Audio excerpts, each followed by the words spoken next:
Sud Radio, le 10h midi, mettez-vous d'accord, Valérie Expert. Et nous sommes ensemble avec vous sur Sud Radio pour commenter l'actualité dans ce 10h midi avec Jonas Haddad, avocat, vice-président de la région Normandie, porte-parole adjoint des Républicains. Bonjour. Noémie Alioua, essayiste. Bonjour Valérie. Vous êtes journaliste, vous avez publié La terreur jusque sous nos draps qui est paru chez Plomb. Jacques Miard, maire de Maisons-Laffitte. Bonjour Jacques.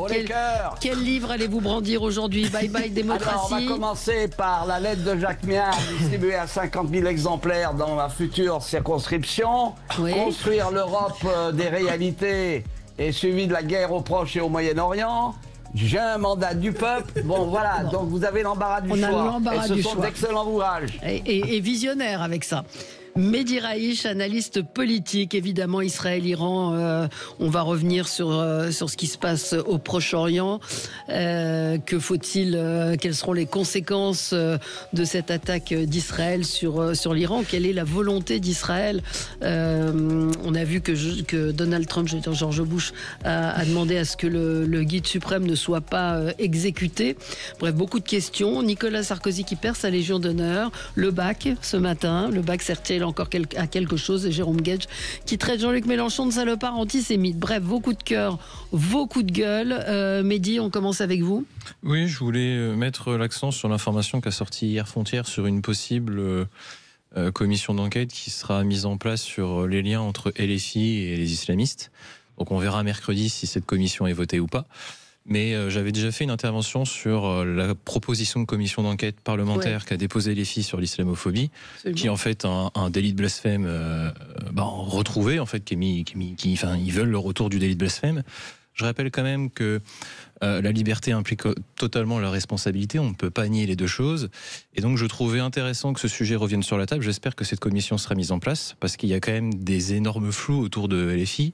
Je rappelle Thomas Porte avec le FPLP. Je rappelle Thomas Guiraud qui avait protégé l'imam Hussein.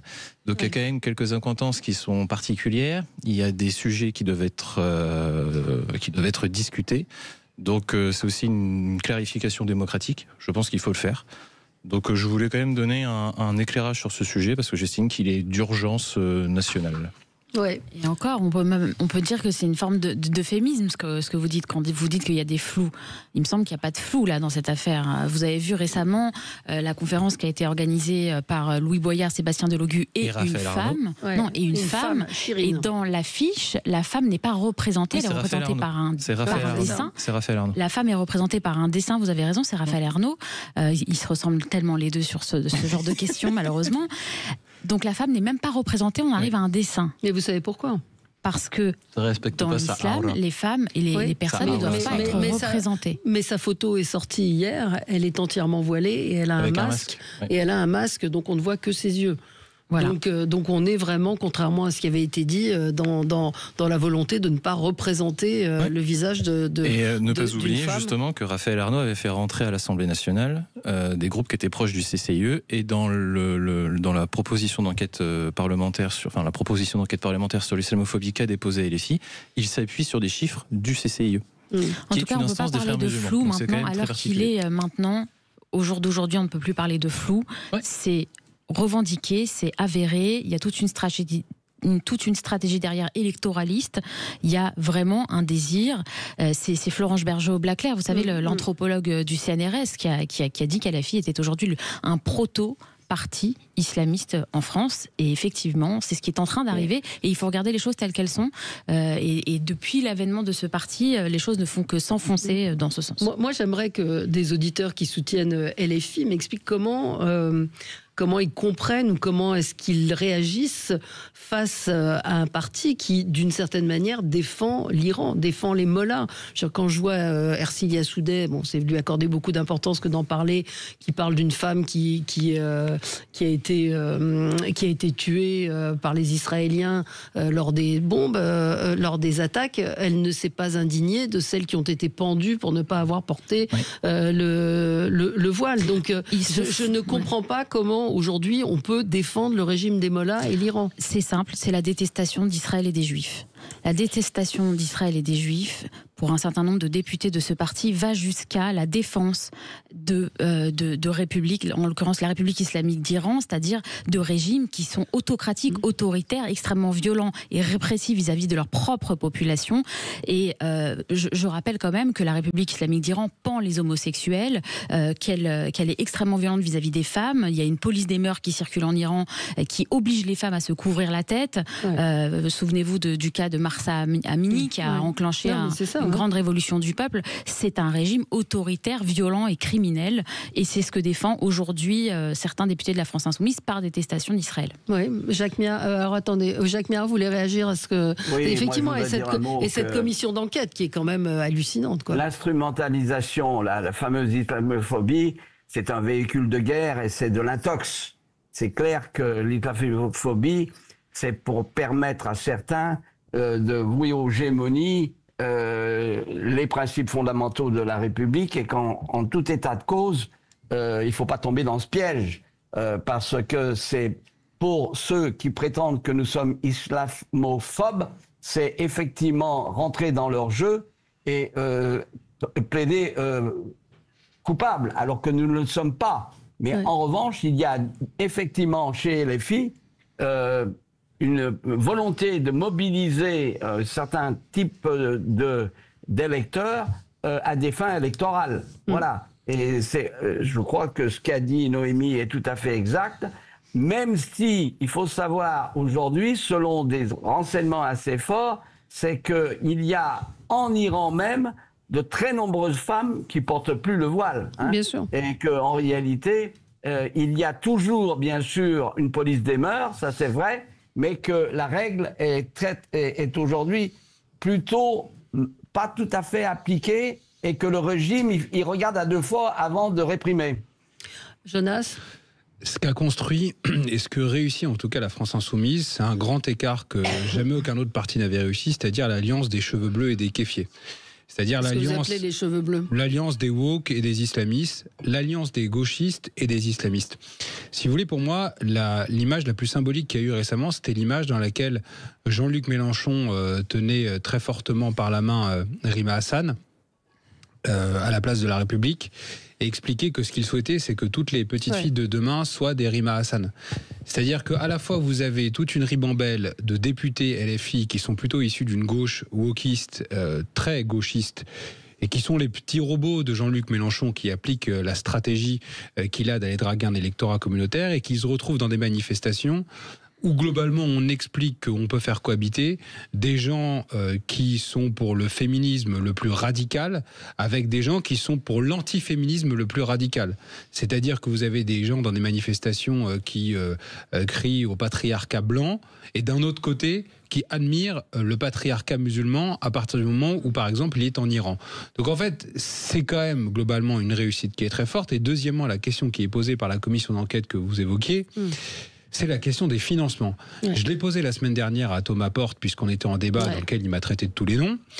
Et la question se pose réellement aussi du financement, par exemple, de Madame Rima Hassan. Quand on voit le financement de sa flottille, quand on voit qui finance, par exemple, les voyages dans lesquels elle va s'afficher aux côtés des groupes terroristes dans des zones du Moyen-Orient. Parce qu'elle a fait des manifestations pendant l'été en général. Elle était partie en Syrie. Elle était partie en Syrie, etc. Donc qui finance cela ? À mon avis, c'est pas l'Assemblée nationale qui finance les voyages en soutien à des groupes terroristes. Donc je pose la question. Paul Amar l'a fait aussi récemment, je crois, c'était la semaine dernière, sur CNews. Et Caroline Forest, qui sur LCI a très bien expliqué le comment du pourquoi de cette flottille et les liens très étroits. Et ce serait bien que le bureau de l'Assemblée nationale se penche là-dessus, parce que je trouve qu'ils sont très tolérants pour donner à LFI des commissions d'enquête où ils se comportent comme des inquisiteurs et des magistrats. Et ce serait bien que les Républicains, en l'occurrence, puisque c'est eux qui portent cette volonté de commission d'enquête, on ne les retoque pas. Ça a déjà été retoqué une fois. J'espère que la deuxième fois, ça ne le sera pas. On marque une petite pause et on se retrouve dans un instant, évidemment. On va continuer à parler de cette guerre entre Israël et l'Iran.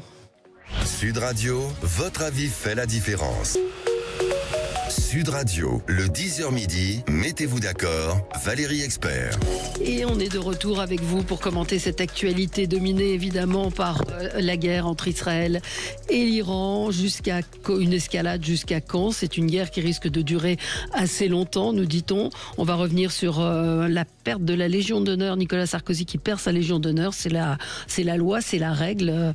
Quand on a été condamné à plus d'1 an de prison, on va parler du bac, puisque c'est aujourd'hui l'épreuve de philo en ce moment même. Et Jérôme Guedj traite Jean-Luc Mélenchon de salopard antisémite. Jonas Haddad, avocat, vice-président de la région Normandie, porte-parole adjoint des Républicains. Merci d'être avec nous. Mehdi Raich, analyste politique. Noémie Alioua, journaliste, essayiste. Je rappelle votre dernier livre, La terreur jusque sous nos draps, qui est paru chez Plomb. Et Jacques Miard, maire de Maison-Lafitte et auteur prolifique. Bye bye démocratie chez Lafon Presse, c'est le dernier en date, mais il y a toute une bibliothèque sur tous les sujets de diplomatie, de société. Il ne faut pas que les neurones s'endorment. Absolument, et vous avez raison, et vous ne vous endormez pas. On va continuer rapidement notre tour de table. Jonas, c'est un coup de gueule contre Amélie de Montchalin. Oui, c'est un coup de gueule contre Amélie de Montchalin, mais pas que contre elle, contre tous ceux qui sont au pouvoir depuis 8 ans et qui ont fait de notre pays un pays qui est sous notation très faible. Et pour la première fois, Amélie de Montchalin a prononcé le mot « on risque la tutelle du FMI ». Ça a été lâché en fin de semaine dernière. Vous voulez qu'on l'écoute? On a le son. Ah, je veux bien, l'écouter. Oui. Si on ne prend pas aujourd'hui ces décisions, alors bientôt, ce seront les institutions internationales, nos créanciers privés qui décideront pour nous. Vous avez parlé et ce jour-là, tutelle éventuelle du FMI, le Fonds monétaire international. On en est là aujourd'hui?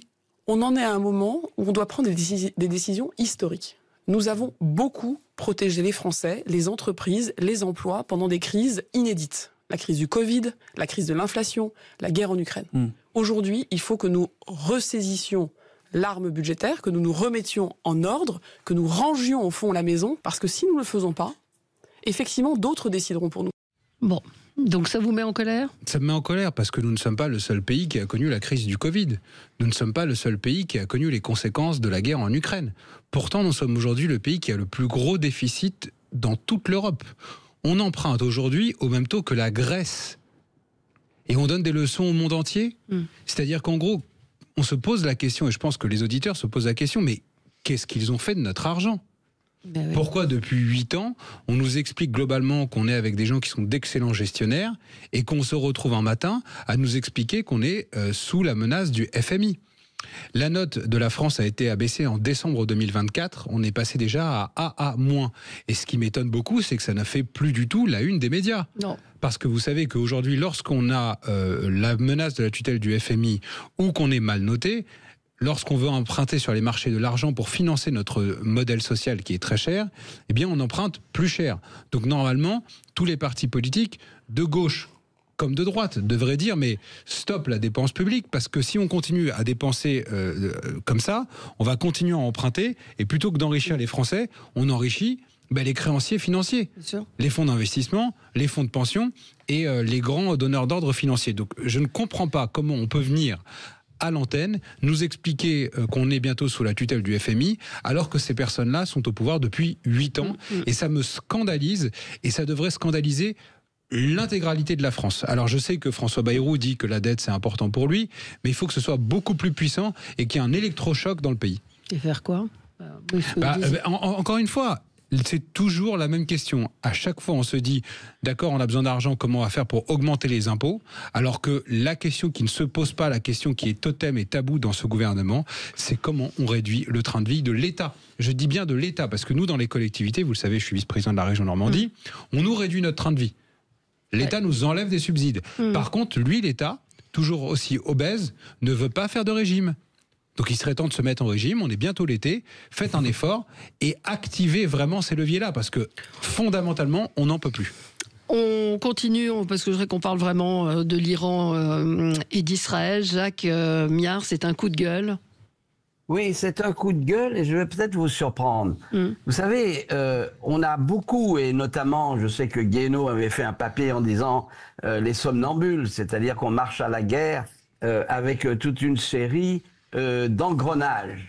Mais ce qui est beaucoup plus important et ce qu'on a oublié, c'est que quelques années avant la guerre de 14, notamment lorsqu'on regarde ce qu'a dit Guillaume II, ce qu'il a dit au roi des Belges, c'est qu'il y avait la certitude que la guerre était inéluctable et que, en réalité, on s'habituait à la guerre, à la nécessité d'aller à la guerre, et que c'était inévitable, inéluctable. Or, aujourd'hui, c'est ce que j'ai comme sentiment. C'est-à-dire que sur les médias, ce qui ne veut pas dire qu'il ne faut pas regarder la réalité en face, c'est les crises. Je suis bien d'accord. Mais ce qui me paraît encore plus pernicieux aujourd'hui, c'est cette accoutumance à ce que la guerre mondiale est inéluctable et qu'on va y aller. Et ça me paraît dangereux parce que on va petit à petit faire croire à tous nos concitoyens que c'est ça la réalité et qu'il n'y a pas d'option.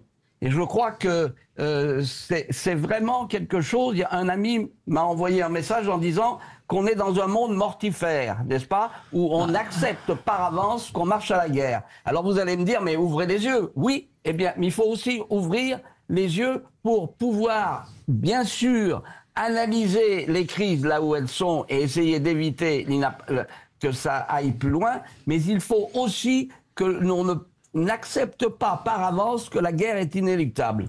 Oui, il y a ce discours-là. Maintenant, moi, j'entends un discours aussi de prudence. Je ne sais pas ce que vous en pensez, Mehdi. Oui, alors, j'ai du mal à construire un avis sur ça. Ouais. Vous dites qu'il faut tout faire pour la paix, en gros, Jacques. Mais oui, ça mais vous connaissez la formule latine. Il faut ouvrir les yeux. Civis pacem para bellum. Si tu veux la paix, il faut préparer la guerre. On est d'accord, mais d'accord, ça c'est la clé de la relation internationale depuis des millénaires. Le monde est fait de rapports de force et il faut éviter. Non, mais écoutez, reprenez ce qui s'est passé avant 14. À partir de 1911. On a une sorte de volonté, on va à la guerre. Et on l'admet comme tel. Et en même temps, mettre la tête dans le sable et refuser de voir les conflits tels qu'ils sont aujourd'hui, c'est pas non plus une bonne façon de se préparer à ce qui pourrait arriver de pire. Et 1911-2025, les enjeux sont pas forcément les mêmes. La démarche intellectuelle est la même. Non, justement, Jacques Miard, je suis souvent d'accord avec vous. Là-dessus, je vais peut-être un tout petit peu diverger. D'abord, lorsque vous évoquez la tribune d'Henri Guénaud, elle concerne ce thème de somnambule, le continent européen. C'était notamment lié au conflit entre l'Ukraine et la Russie. Et quand on est en Europe, on parle le langage de l'Europe, avec nos négociations, nos diplomates. C'est quoi le langage de l'Europe ? J'y arrive. Nos négociations, nos diplomates, nos traités, nos rapports de force entre Européens. Mais là, on parle d'une guerre au Moyen-Orient, et quand on est au Moyen-Orient, on parle le langage du Moyen-Orient. Les rapports de force, la dimension religieuse de ces conflits n'a rien à voir avec le conflit russo-ukrainien. Donc je veux bien qu'on ne peut pas plaquer sur chaque guerre et sur chaque continent la même grille de lecture que nos civilisations européennes qui sont plus avancées et en tout cas qui essayent dans ce contexte-là de privilégier la paix à la guerre du fait de notre histoire, puisque vous évoquez les deux grandes guerres. Nous avons connu des millions de morts. Nous avons vu le suicide en direct de l'Europe dans les deux grandes guerres. C'est peut-être pas le cas de certaines régions, ou d'autres régions ont d'autres conceptions de la guerre. Je dis juste qu'il ne faut pas plaquer sur chaque zone du monde la même vision passéiste et pacifiste de notre Europe. Je peux rajouter il ne s'agit pas d'être pacifiste. Moi, je ne suis pas dans la catégorie des gens pacifistes. Mais ce que c'est qu'intellectuellement, aujourd'hui, sur les médias, on laisse à croire que c'est inéluctable. Et ça, c'est pas bon. Bien sûr qu'il faut ouvrir les yeux. Bien sûr que c'est civis pacem para bellum. Mais ne me parlez pas de l'Europe, parce que ça n'existe pas. L'Europe n'existe pas. Non, elle n'existe pas. Sur le coup, il y a au moins un continent qui est le continent européen, et ça, bon, c'est quand même compliqué de le remettre en question. Je voulais mettre en avant, c'est que moi, je me souviens du pacifisme munichois dans les années 30 et de ce que ça a débouché sur la suite. À être trop naïf, on se fait toujours avoir par la fin. Et surtout sur la conception, c'est qu'aujourd'hui, il ne faut pas oublier que les frontières, elles ne sont plus forcément dans les pays, elles sont plus forcément entre les pays, mais dans les pays. Et on est dans un monde qui est très connecté. Ouais.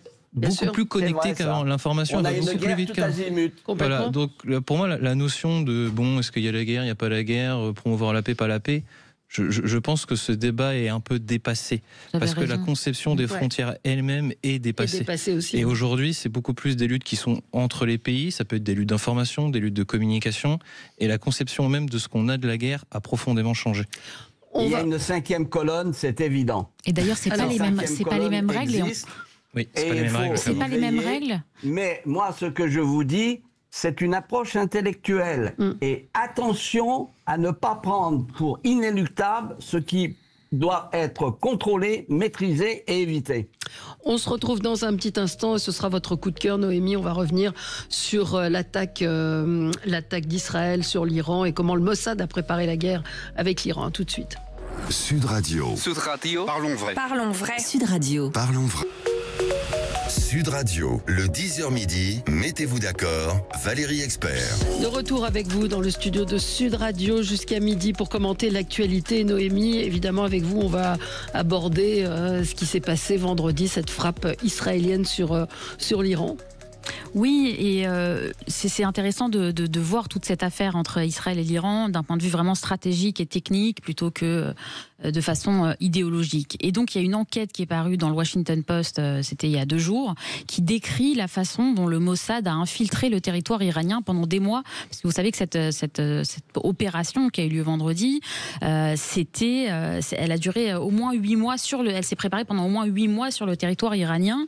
Et ce qui est intéressant, c'est que, bon, vous le savez, Israël est très infiltré en Iran. On l'avait vu au moment de l'élimination d'Ismaïl Haniyeh. Souvenez-vous, le chef du bureau politique du Hamas, qui avait été invité à Téhéran pour un événement politique par le guide suprême iranien, qui avait été éliminé à Téhéran, ce qui montrait qu'Israël avait déjà un réseau d'espions très important sur le territoire iranien. Mais là, qu'est-ce qu'on a vu ?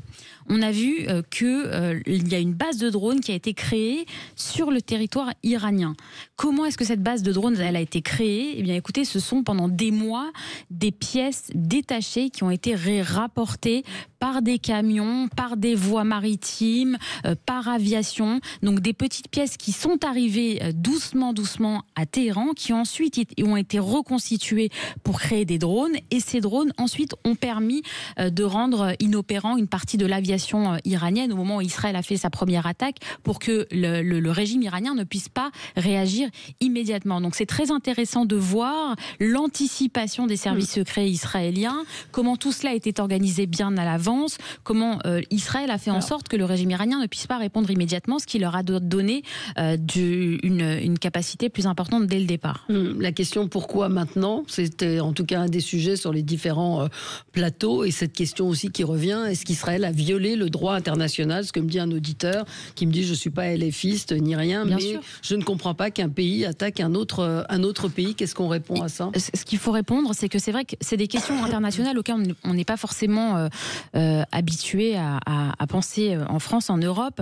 C'est notamment cette question de la bombe atomique. Il faut comprendre ce que ça représente pour le régime islamique d'Iran qu'un pays pareil puisse obtenir la bombe atomique, parce que c'est pour ça aussi que cet événement a eu lieu maintenant. Vous me posez la question de savoir pourquoi. Il faut savoir que la veille de l'attaque israélienne, il y a l'AIEA, qui est l'Agence internationale de l'énergie atomique, l'agence de l'ONU, puisqu'on parle des organisations internationales, qui a remis un rapport et condamné le régime iranien pour expliquer que le régime iranien développait un programme nucléaire qui n'était pas un programme nucléaire civil, qui est un programme nucléaire militaire. Il faut savoir que depuis 20 ans, l'Iran affirme aux yeux du monde entier qu'il développe un programme nucléaire pour des raisons simplement civiles et pas pour créer une bombe atomique. Or là, l'AIEA, la veille, a certifié le fait, et l'AIEA, vous savez, visite les centrales nucléaires, on leur a mis des bâtons dans les roues un certain nombre de fois, mais ils ont trouvé des traces d'uranium enrichi dans des endroits où ils n'auraient pas dû en trouver. Donc, et surtout véritablement, un uranium enrichi à 60%, voilà. Alors que normalement, pour le civil, c'est 3,5%. Voilà, donc c'est-à-dire que entre les paroles,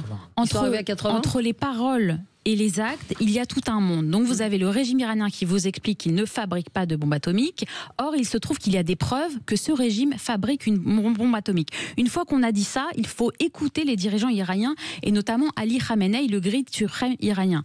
Il faut comprendre que l'obsession du régime iranien, c'est la destruction d'Israël. Est-ce que vous savez que l'Iran ne reconnaît pas l'existence de l'État d'Israël? Lorsque vous écoutez les discours des dirigeants iraniens, ils vous parlent d'entité sioniste. Ils ne vous parlent jamais d'Israël parce que pour eux, Israël n'existe pas. Et lorsqu'ils vous parlent de l'entité sioniste, ils rajoutent juste après, écoutez les discours encore une fois de Ali Khamenei notamment, ils parlent de cellules cancéreuses. Parce que pour eux, Israël est un cancer dans la région qui vise à être éradiqué. Donc vous ajoutez ces deux éléments, d'une part, une république islamique d'Iran qui méprise son peuple et qui l'opprime, et d'autre part un pays qui est au seuil d'avoir la bombe atomique. Vous comprenez pourquoi c'était une urgence pour Israël et une question de survie d'agir maintenant. Et l'Iran, je rappelle, qui a violé le droit international justement en développant cet uranium enrichi, alors qu'il avait signé un traité de non-prolifération en 68. Oui, c'est ça. En 68. Oui. Donc quand on parle de violation du droit international, il faut mettre un petit peu tous les éléments ensemble. Jacques Miard. Oui, ce que vous venez de dire, Valérie, est effectivement la base. L'Iran est parti au TNP et même elle voulait signer le fameux protocole additionnel. Et là, les Occidentaux ont dit c'est une manip, etc. Et donc, le TNP autorise l'Iran à avoir effectivement un enregistrement à des fins civiles, ça c'est évident. Mais on a bien vite vu que ce n'était pas le cas et qu'il y a eu des soupçons graves avec des rapports l'EEA.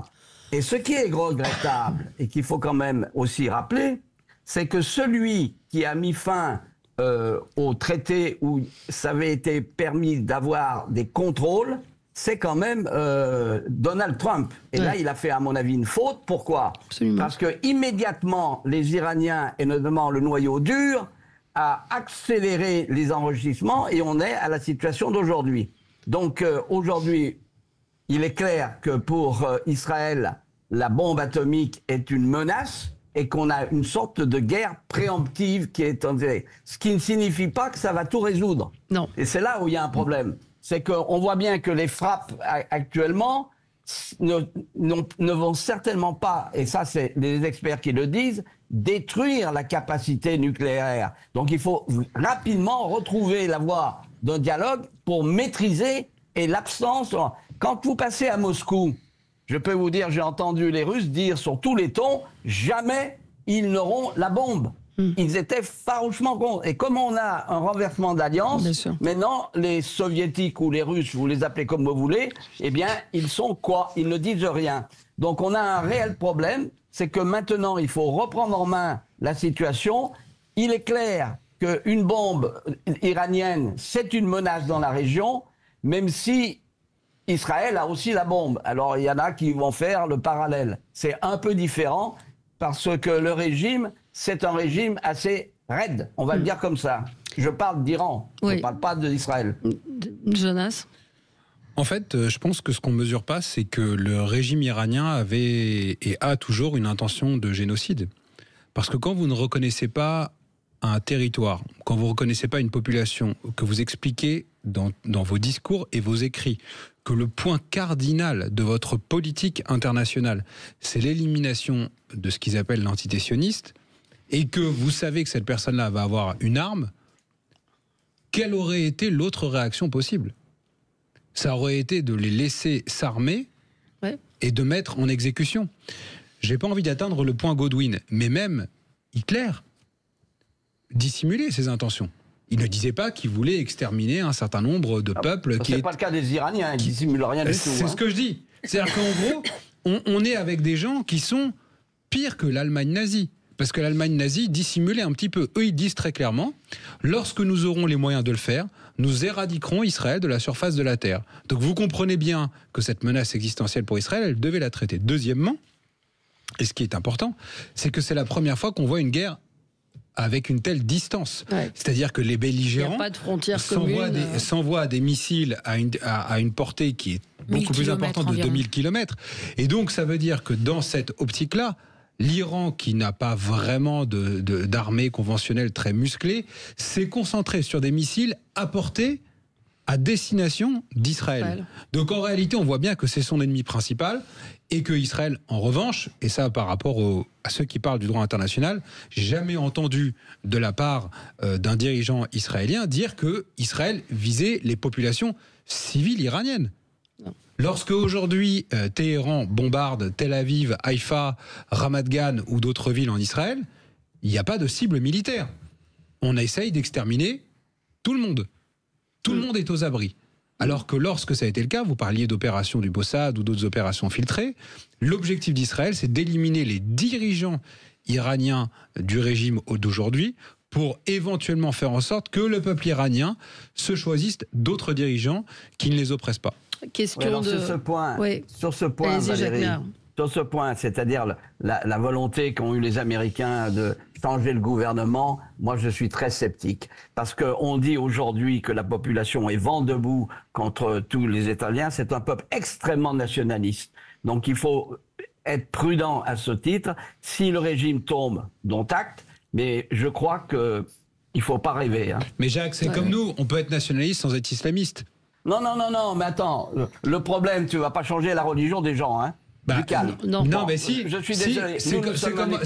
Non, mais Jacques, c'est comme en Turquie. Pardon, Jacques, c'est comme en Turquie. Ils peuvent être très nationalistes, être très musulmans, sans être islamistes. En Turquie. C'est les frères musulmans. Arrêtez, ouvrez les yeux. Non, mais ce que je veux dire, c'est que comme en Turquie, on a eu pendant un moment, on a eu Atatürk ou on a eu le Shah en Iran, où les gens n'étaient pas moins musulmans, mais ils n'étaient pas islamistes. Vous faites la différence. Mais non, mais le fait religieux est malheureusement un facteur essentiel. Et ça, vous n'allez pas changer la religion de ces gens-là. Ce n'est pas vrai. Mais vous pouvez changer la manière de l'appliquer ou de la faire, respecter. Mais là, c'est un vaste programme. Ben oui, mais vous avez des pays, je pense à certains anciens pays de l'URSS qui aujourd'hui prennent des dispositions pour empêcher les femmes d'être voilées, empêcher les hommes d'être barbus et dans la religion d'État et l'islam. Qui n'empêche pas les Tchétchènes d'être aussi des assassins. Oui, mais les Marocains sont nationalistes, mais ils ne sont pas islamistes. Oui, c'est ça. Je peux vous en donner plein des exemples. Non, mais en plus, en Iran, c'est pas l'idée de changer la religion. Surtout, il y a une vraie distinction entre la République islamique d'Iran, c'est-à-dire les mollahs, ce régime islamiste qui applique la charia, qui est extrêmement dur vis-à-vis des minorités, vis-à-vis des femmes, vis-à-vis des homosexuels, et un peuple et une jeunesse qui se révolte, qui n'a soif que de liberté. Je vous invite à regarder toutes les vidéos de femmes, vie, liberté, ce grand mouvement qui a été impulsé par la société civile iranienne. Vous avez toute une jeunesse iranienne qui rêve de liberté. De pas prendre vos désirs pour des réalités. Non mais écoutez, ça c'est vous écoutez les Iraniens. Je vous dis pas que c'est toute la société iranienne. Je vous dis que c'est une partie de la société iranienne qui doit être entendue, qui hier soir était aux fenêtres à Téhéran pour crier mort à l'ayatollah Ali Khamenei, mort à la République islamique d'Iran. Vous devez entendre aussi cette part de la volonté du peuple iranien. Il ne s'agit pas de dire que c'est tout le peuple. Personne aujourd'hui ne peut dire exactement ce que veut tout le peuple iranien. Mais il y a une partie du peuple iranien qui rêve de liberté. On se retrouve dans un instant avec vous pour continuer cette discussion. À tout de suite. Sud Radio. Sud Radio. Parlons vrai. Parlons vrai. Sud Radio. Parlons vrai. Sud Radio, le 10h midi, mettez-vous d'accord, Valérie Expert. Alors, quelques questions de nos auditeurs ou remarques en disant mais Israël n'a pas signé le traité de non-prolifération. Donc, ils sont aussi, eux, dans pourquoi est-ce qu'on ne s'attaque pas à eux, pourquoi on ne pose pas les questions. Et les civils de Téhéran, évidemment, paieront le prix, c'est ce que me disent certains auditeurs, sauf que oui, c'est une guerre, c'est un petit peu comme quand on parle de Gaza, oui, c'est une guerre, donc il y a des pertes civiles. C'est une question intéressante, il y a deux choses pour répondre à cette question. La première, c'est que on ne peut pas comparer une démocratie, la démocratie israélienne, et un régime autocratique qui réprime son peuple par la violence et qui pense sa propre population.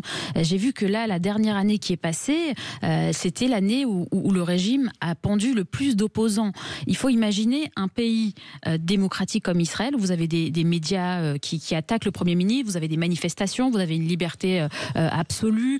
C'est un bout de l'Occident en Orient, avec tout ce que ça comporte comme liberté. Vous comparez ça avec avec une république islamique, encore une fois, qui écrase son peuple dans la violence au nom de la charia. Il faut essayer de se représenter ces deux choses-là.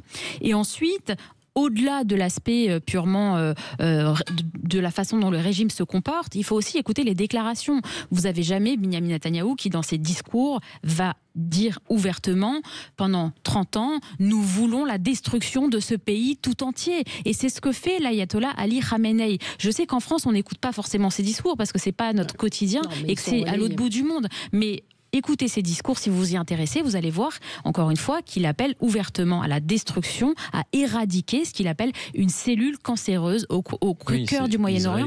Et un certain nombre de pays arabes et musulmans considèrent qu'Israël est une cellule cancéreuse. Ils refusent, depuis 1948, ils refusent le fait qu'Israël existe. Et tant qu'il y aura cette situation d'un certain nombre de pays qui refusent l'existence d'Israël, eh bien, ce ne sera pas possible d'avoir une paix dans la région. Ouais, parce qu'en fait, Israël est vu comme une maladie dans beaucoup de pays arabes. Enfin, pas tous. Maintenant, on commence à avoir un retournement, notamment du côté de l'Arabie Saoudite. Mais il y a toujours un axe Qatar-Iran qui existe de manière indirecte. Par contre, ce qu'on voit, c'est qu'il y a une faiblesse structurelle à l'Iran. Je pense que la République islamique n'a jamais été aussi faible. On le voit, par exemple, sur la nature entre les gardiens de la Révolution et l'armée de l'air. Il y a un choix qui a été fait il y a très longtemps, notamment par Khamenei, le guide suprême, de privilégier ce qu'a été les gardiens de la Révolution pour garder le peuple sous oppression. Sauf que l'armée de l'air ne s'est jamais développée. C'est ce qu'on voit aujourd'hui. Pourquoi Israël a pris l'avantage, notamment dans le domaine aérien, c'est que l'Iran est incapable de se battre à ce niveau. Et pour moi, ce qu'on voit, c'est que l'Iran n'a jamais été aussi faible. Et le seul moyen qu'a l'Iran pour garder, en fait, pour le régime islamique, le seul moyen que le régime islamique a de garder une emprise, c'est d'avoir la bombe atomique. C'est son seul moyen de subsistance pour l'avenir. S'ils obtiennent la bombe atomique, techniquement, ils pourront être légitimes pour 10, 40, 50 ans, 60 ans. Donc le principal intérêt qu'a Israël aujourd'hui, c'est pas forcément de gagner cette guerre, parce que c'est pas une guerre que tu peux gagner de manière traditionnelle face à l'Iran. En revanche, c'est de créer des fissures dans le régime islamique. On voit qu'il y a entre ce que dit le régime, entre ce que dit Khamenei et la réalité de ce qu'est le pouvoir islamique et de son armée est énorme. Et on le voit aujourd'hui. C'est un miroir qui est brisé. Il y a l'Iran, la République islamique, c'est un miroir brisé. Donc Israël doit gagner du temps pour provoquer peut-être en interne une révolution qui viendra du peuple. Alors, je vais juste répondre à Véronique qui dit arrêter avec les cellules cancéreuses. C'est pas nous qui le disons. Ce sont les propos. Bien sûr. Ce seront les propos du guide suprême. On essaie d'expliquer le contexte. C'est intéressant d'essayer de comprendre. Il y a aussi un dernier point, c'est que le vrai leader, qui est la République islamique. Le vrai leader, c'était Nasrallah. Oui. C'était lui qui avait véritablement le pouvoir. Khamenei, il est très très très majoritairement détesté. Hezbollah est un proxy de l'Iran. La tête de la pieuvre, c'est l'Iran. Oui, mais le vrai stratège de l'Iran, c'était Nasrallah. Il a été éliminé il y a très peu de temps. Khamenei est un mauvais stratège. Ce qui est toujours très intéressant. Il a 86 ans, on le rappelle. 86 ans. Il est malade et totalement paranoïaque. Vous savez, alors qu'il il est dans un bunker à l'abri de tout parce qu'il craint justement des infiltrations israéliennes tout autour de lui. Il se méfie de ses collaborateurs parce qu'il sait qu'effectivement, il y a un certain nombre d'espions. D'ailleurs, qui ne sont pas que israéliens parce que les Iraniens, vous savez, justement, ils voient dans ce qu'est en train de faire Israël aujourd'hui peut-être une fenêtre d'opportunité. Il y a des alliances de circonstances qui font qu'aujourd'hui, il y a beaucoup d'Iraniens qui travaillent pour le régime israélien. Ce qui est toujours très intéressant dans l'opinion publique française, et on le remarque conflit après conflit, c'est qu'on ne comprend pas le Proche-Orient, voire le Moyen-Orient, et que toute une partie, notamment de la gauche en France, fantasme sur une alliance potentielle avec les islamistes, considérant que l'islamisme est la pointe avancée contre l'Occident capitaliste. On se souvient par exemple, et à mon avis Jacques s'en souvient, de l'accueil qui avait été réservé aux dirigeants des islamistes et des mollahs lorsqu'on accueillait en France même, avec tous les égards, ceux qui allaient après renverser le Shah pour instaurer un régime islamique. On se souvient des grands intellectuels de gauche français qui allaient baiser... je ne sais pas quoi dire, les babouches, oui, vous pouvez, c'est Jacques qui l'a dit, des mollahs à Neuchâtel. Et après... Bien évidemment, ce qui s'est passé, c'est que ces mollahs sont rentrés en Iran et que c'est grâce à la défection du Parti communiste. Donc là, on retrouve encore une fois l'alliance islamo-gauchiste évoquée tout à l'heure, les islamistes d'un côté et les gauchistes de l'autre, pour chasser un régime qui était le régime du Shah, qui valait ce qu'il valait, mais qui en tout cas ne mettait pas les femmes dans une prison, et les minorités qui ont déguerpi. Parce que moi, j'aime bien entendre à droite, à gauche, ce qu'on dit sur Israël et sur l'état d'apartheid. Enfin, sauf preuve du contraire, il n'y a pas beaucoup de chrétiens ni de juifs en Iran. Non. L'ambassadeur... Attendez, juste un mot. L'ambassadeur de la République islamique d'Iran, ce matin, était chez nos confrères de France Inter. L'accès à la bombe atomique était hors de notre agenda pour toujours, idéologiquement, religieusement. Ils ont toujours dit ça. Même la culture, comme des arracheurs de dents. Voilà. C'est des grands spécialistes. Vous savez, alors, Jacques, on connaît le discours officiel de cet ambassadeur qui a d'ailleurs... qui est un diplomate né, que je connais un peu, et je peux vous dire une chose, c'est que c'est sa partie la moins crédible, et que bien évidemment, parce qu'il y a deux aspects. Il y a le régime intérieur, ça je suis d'accord, et ensuite il y a le problème de la prolifération. Ouais. Et la prolifération au Proche-Orient, et Israël a 200 bombes, ça on le sait, puisque nous, Français, on a aidé à ce qui disait la maîtrise de la bombe atomique, et ensuite on a un risque fort d'avoir d'autres États, tels l'Arabie Saoudite, tels la Turquie, qui pourraient aussi demander à avoir la bombe. Donc ça, c'est un problème majeur et qui fait que toute la région, on est dans un très grand risque et dans des menaces potentielles qu'on ne contrôle plus rien. L'atome rend sage, mais le problème, c'est que quand il y a de multiples acteurs, c'est moins certain. Et puis, il y a le régime intérieur. Et sur le régime intérieur, ce que nous savons et ce qu'il est, c'est qu'aujourd'hui, l'histoire du voile, dans 60% du pays, n'est plus respectée parce que, effectivement, le gouvernement interne ne veut plus réprimer. Donc, il faut savoir faire la part des choses, mais ce qui est certain, c'est que, bien sûr, ce régime est loin d'être un régime démocratique et qu'il a la force, et notamment les passes d'Aran, qui ont été renforcées par les bêtises de M. Trump. Effectivement, notre auditrice a raison. En fait, c'est le ministre de la Défense israélienne qui a dit ce sont les civils iraniens qui paieront le prix. Oui, c'est vrai que c'est pas franchement une phrase digne d'une démocratie que de dire une chose comme celle-là. Je suis entièrement d'accord avec vous. Je trouve que mais alors c'est bizarre parce qu'il y a un problème de communication parce que le Premier ministre israélien Benjamin Netanyahou fait et multiplie les déclarations à l'intention du peuple iranien pour leur dire vous n'êtes pas notre ennemi, au contraire, on vous respecte, nous avons une grande amitié depuis des siècles, il y a une grande amitié entre les Juifs et les Perses, et il ne s'agit pas de remettre ça en question. Notre ennemi, c'est vraiment le régime en place, ce régime qui vous terrorise, qui vous assassine, qui vous empêche d'être libre, etc. Et sur le coup, le Premier ministre, lui, depuis des années maintenant, multiplie ce genre de déclarations de toutes les façons possibles. Et pendant ce temps-là, Emmanuel Macron est au Groenland. On peut peut-être dire quelques mots. Oui, allez-y. Oui, rapidement, sur ce point précis, ce que vient de dire Noémie. C'est d'autant plus exact qu'il y a eu dans le passé des gens iraniens dans les cercles du pouvoir qui disent on a fait une faute avec Israël, c'est avec Israël qu'on devait s'entendre. Ouais. Attention, il faut quand même ajouter un dernier truc, c'est que le monde arabe n'est pas uni. Non. Absolument pas. Ouais. Mais les Perses ne sont pas des Arabes. Oui, mais le monde musulman, pour bien le connaître assez personnellement, c'est qu'il y a quand même une énorme différence entre les sunnites et les chiites.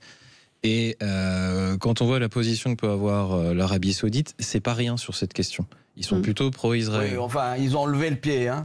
Oui, mais sincèrement, si le régime démol la tombe, l'Arabie Saoudite sera le pays le plus heureux du monde. On est bien d'accord. Je peux vous l'assurer. Donc, je voulais votre avis. Donc, la visite d'Emmanuel Macron au Groenland, puisqu'il doit y avoir une réunion de chefs d'État dans très peu de temps. Là, il a tweeté. Alors, je ne sais pas si c'est lui qui tweet ou s'il a un service com. Une petite vidéo de son périple. Effectivement, on dirait qu'il descend du Ponant d'un bateau. Il avait trop chaud en France, il est allé se rafraîchir. Et donc, il a tweeté TAC. T-A-K. Vous avez la référence ou pas? TAC. TAC, ça veut dire merci en danois. Oui. Mais ce niveau de déconnexion est quand même effrayant. Non, mais franchement. Le Moyen-Orient est en train de brûler et nous, notre président de la République est au Groenland avec les banquises. Et il avait trop chaud, il est allé se rafraîchir. Non, vraiment, c'est déplorable. Vous savez, oui, peut-être, mais vous savez, ça me rappelle aussi ce qu'il disait lorsqu'il y a eu la casse post-PSG et des gens qui ont été tués et égorgés par la suite. Vous savez, lorsqu'il y a eu ces meurtres dans l'éducation nationale. Et qui disait il ne faut pas se laisser brainwasher par des faits divers, il faut se concentrer sur l'écologie. Les thématiques écologiques et environnementales sont extrêmement importantes, elles vont avoir un impact sur l'ensemble de notre planète, mais on n'a pas élu Emmanuel Macron pour s'occuper des poissons et des océans. Non. On a élu Emmanuel Macron pour s'occuper des Français. D'autant plus qu'il ne faut toujours pas oublier qu'il y a 2 otages français retenus en Iran. Vous avez Et la question du nucléaire iranien, c'est une question d'équilibre mondial, en fait, tout simplement. Et se dire que le président s'amuse à faire tac-tac sur Twitter, alors qu'on a une situation catastrophique au Moyen-Orient, une guerre qui s'enclenche, 2 possibles de forces nucléaires, et il y a 2 Français retenus en otage là-bas, et au final, on n'a rien du tout de la part du président de la République. Il n'y a aucune réponse. C'est l'occasion d'ailleurs de rappeler leur nom. Et sur les otages, il a redit qu'il exigeait. Oui, enfin ça fait 3 ans qu'ils sont dans les geôles iraniennes. On va rappeler leur nom, Cécile Collère et Jacques Paris. Ça fait 3 ans qu'ils sont dans la prison d'Evin. Ils vivent dans des situations déplorables, ils dorment sur le sol, ils ont à peine de quoi manger, ils ont à peine quelques visites très peu de nouvelles de la France. Ça fait 3 ans qu'ils ont été complètement abandonnés dans cette prison. Ils ont été attrapés par le régime iranien qui les accuse d'espionnage, comme ils le font à chaque fois qu'ils attrapent des touristes, pour pouvoir ensuite s'en servir comme des monnaies d'échange. Mais le fait qu'ils soient français n'est pas... la prise d'otage par des États. Mais le fait qu'ils soient français n'est pas anodin non plus. Non, mais vous voyez, c'est très intéressant de poids de mesure. Quand Greta Thunberg et Rima Hassan étaient dans cette flottille pour Gaza et qu'elles ont été retenues et qu'elles ont dit qu'elles entamaient une grève de la faim qui a duré 12 heures, Jean-Noël Barrot a fait des bons. Il a dit: nous exigeons immédiatement du gouvernement israélien, nous ferons la protection consulaire, etc. Et là, on parle, je suis sûr que nos auditeurs ne connaissaient même pas leur nom jusqu'à ce qu'on en parle aujourd'hui. On en parle, on en parle ici. On parle de Boualem Sansal, ça fait plus de 200 jours qu'il est retenu. Jean-Noël Barrot, il dit rien. Voilà. Et donc, en fait, on a toujours ce 2 poids 2 mesures parce qu'on a un gouvernement qui parfois a peur. Il est même allé en Algérie. Il est même allé en Algérie et je sais pas, il a même pas demandé à rencontrer Boualem Sansal. Même pas. Ça aurait été la moindre des choses. Petite pause et je voudrais avoir votre avis sur la Légion d'honneur de Nicolas Sarkozy, même si effectivement ça paraît un peu anecdotique dans le contexte actuel, mais c'est un sujet qui fait débat. À tout de suite. Sud Radio, votre attention est notre plus belle récompense. Sud Radio, le 10h midi, mettez-vous d'accord, Valérie Expert. Et on continue de commenter l'actualité. L'actualité, c'est Nicolas Sarkozy exclu de la Légion d'honneur après sa condamnation dans l'affaire des écoutes. Vous savez qu'il a été condamné à 1 an de prison et la règle veut que la grande chancellerie, le grand chancelier de la Légion d'honneur retire cette décoration quand il y a une sanction de ce type. Le président de la République jugeait que ce n'était pas indispensable. Jacques Miard, qu'est-ce que vous en pensez ? Je crois qu'il faut faire la part des choses. Je vais citer mon ami Julien Aubert qui a dit le premier chef d'État auquel on a retiré la Légion d'honneur, ça a été Pétain. Je crois qu'il y a une sacrée différence entre Pétain et Sarkozy, quels que soient les griefs qu'on peut lui faire. Et donc là, c'est une sorte d'application, je dirais, réglementaire. Oui. Je crois que ça ne mérite pas d'autres commentaires que dire, bon, c'est le règlement. Et comme disent les Prussiens, das règlement, on connaît. Non. Mais c'est... Bon, dont acte. Mais oui, c'est le règlement. Il faut faire la part des choses. Bah oui, c'est le règlement. Alors j'ai regardé, parce que comme je suis juriste et j'ai des vieux réflexes, j'ai regardé le règlement en question. Le règlement en question a été changé en mars dernier, après la condamnation de Nicolas Sarkozy. C'est-à-dire ? Ça veut dire que c'était pas le cas avant. Il n'était pas automatique de pouvoir retirer la Légion d'honneur de façon automatique, comme je le dis, à quelqu'un qui est condamné à plus d'1 an de prison. C'était possible ou pas ? Et c'était pas automatique. C'était possible, mais maintenant c'est devenu automatique. Okay. Et donc cet automatisme a été créé en mars dernier. Oui. Tiens, comme c'est bizarre. Deuxièmement, quand Emmanuel Macron dit « Moi, en tant que président de la République, je ne laisserai pas faire cela parce que je trouve que c'est indigne », il savait très bien qu'il se mettrait à l'abri puisque lui, il n'avait pas la possibilité de le faire et c'est le général Lecointre qui en décidait. Et enfin, dernier point. Il n'a pas décidé sans l'aval de l'Élysée. Bon, voilà, c'est vous qui l'avez dit. Bien sûr. Voilà. Dernier point. On peut faire beaucoup de griefs à Nicolas Sarkozy, Jacques l'a dit très justement tout à l'heure. On peut aimer ou pas le personnage. Moi, personnellement, je me suis engagé en politique pour lui. Mais quand je vois non seulement la condamnation, mais qu'on accompagne la condamnation potentielle de demande de la part des autorités judiciaires, bien évidemment du retrait de la Légion, mais aussi de lui retirer l'autorité parentale. Mais on est où là? Ouais. On sait qu'est-ce que c'est que ça? Là, ça tourne au procès politique. Mais qu'est-ce que c'est que ça? Vous imaginez, on réserve ces sorts notamment, alors Dieu merci, ça ne lui a pas été attribué, mais il y avait eu ça dans les réquisitions. On réserve ça normalement pour les gens qui sont des violeurs ou alors des trafiquants de drogue. Et là, on voulait lui retirer l'autorité parentale. Mais on est où? On marche sur la tête. Alors vous savez, souvent on critique d'autres pays dans lesquels on dit ah bah la justice, elle est beaucoup trop politique, etc. Mais là, franchement, il y a de quoi se poser des questions et même peut-être plus. Oui. Noémie? Oui, il y a une volonté d'humiliation, bien sûr. C'est un ancien président de la République. Il y a une volonté d'humilier Nicolas Sarkozy à travers cette décision. Ça ne peut être qu'une décision politique. De toute façon, dès qu'il s'agit d'un président de la République, ça ne peut être qu'une décision politique. Simplement, j'entendais ce matin, d'ailleurs, sur cette antenne, le journaliste qui expliquait que Vladimir Poutine, lui, avait toujours sa Légion d'honneur. Bon, voilà, c'est intéressant de voir, de mettre en perspective les faits, si vous voulez. Oui. Noémie a tout résumé. Pour moi, il y a un côté procès politique, humiliation volontaire. On veut se faire un président, donc c'est le meilleur moyen de le faire. Oui, après, c'est ce que dit le règlement. J'ignorais ce que vous dites, Jonas. Regardez, vérifiez. J'ai regardé, comme je suis maniaque là-dessus, j'ai regardé. Oui, mais faites attention, parce que c'est le genre de décision qui peut plaire au bon peuple qui dit, ben voilà, il l'a mérité aussi. Je suis pas sûr. Oui, bien sûr. La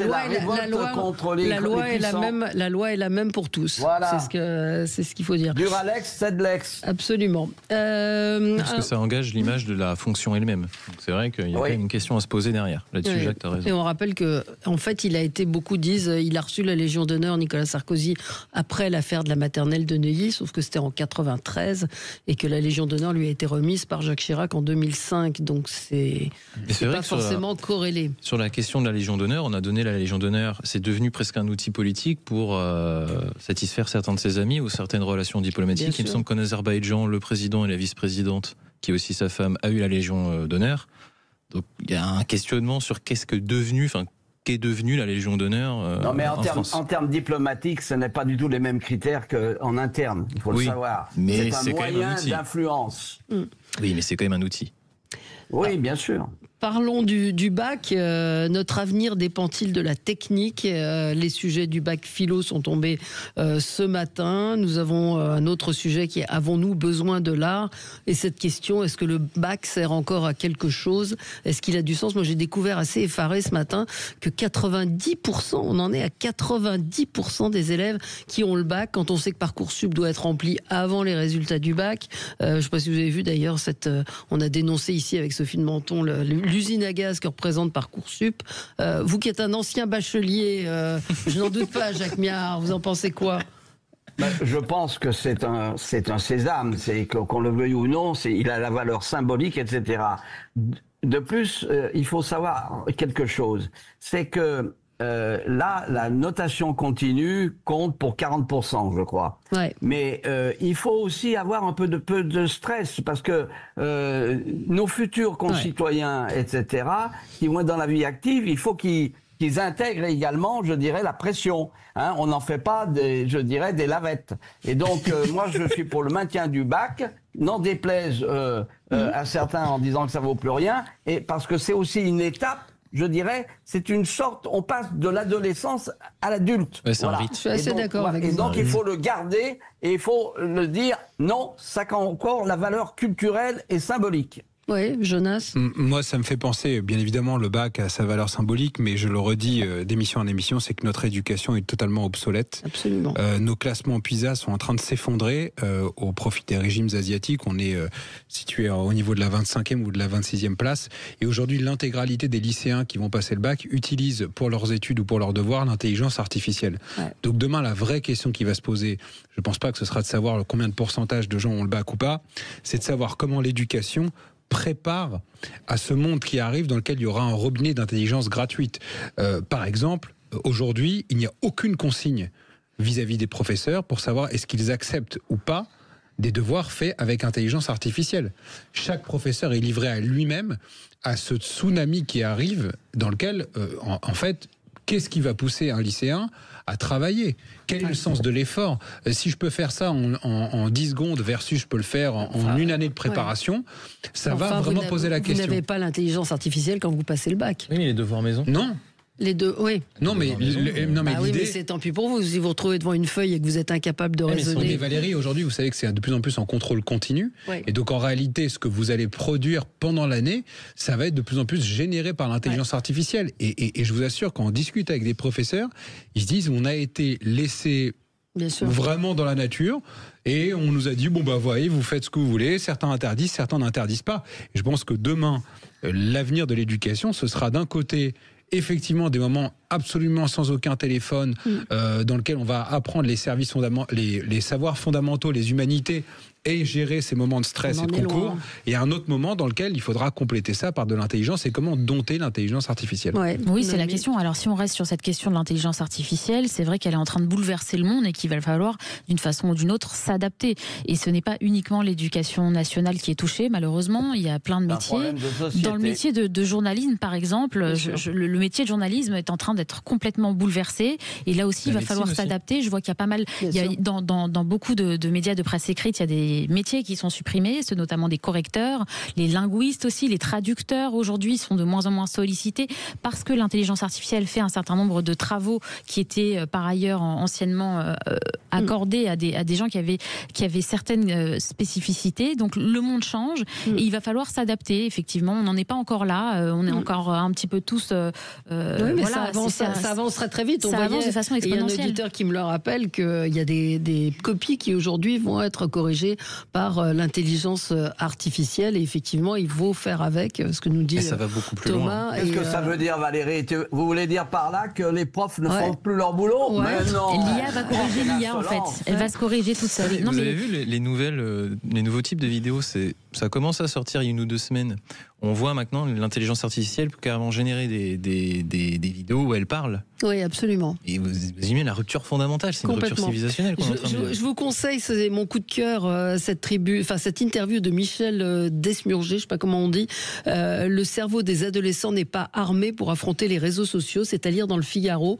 Et il a publié un livre qui s'appelle Faites-les lire. Et effectivement, la lecture est certainement le meilleur antidote à la bêtise, à l'inculture. Parce qu'à être trop sur les réseaux sociaux, il y a une baisse des capacités. Il y a beaucoup d'intelligence artificielle, mais aussi beaucoup de conneries réelles. Absolument. Vous regardez sur TikTok, le fait de scroller ou de participer à des vidéos qui durent 45 secondes, c'est une baisse des capacités cognitives. Il l'explique très bien et il explique que les cerveaux des 13, 14, 15 ans n'est pas celui des 22, 23 ans et que c'est effectivement cause d'un certain nombre de troubles. Alors j'ai vérifié, Jonas, très rapidement, effectivement, une clarification importante a été apportée concernant l'exclusion automatique de l'ordre pour les personnes condamnées. Alors Nicolas Sarkozy a été condamné en décembre 2024 et c'est un décret de 2025 qui exclut la possibilité pour le président de la République par décret de décider de la non-exclusion d'un prévenu, de quelqu'un qui a été condamné par... Non, c'est le règlement de la Légion d'honneur qui a changé. Voilà. Exclusion automatique et le rôle du président, c'est-à-dire que le président n'a plus... Oui, mais le timing est quand même curieux. Ah c'est ce que Jonas a soulevé. Parfois je soulève des liens. Voilà, je vous prendrai comme avocat. Allez, merci à vous, merci Jacques Miard également, merci et on se retrouve demain. Très bonne journée sur Sud Radio.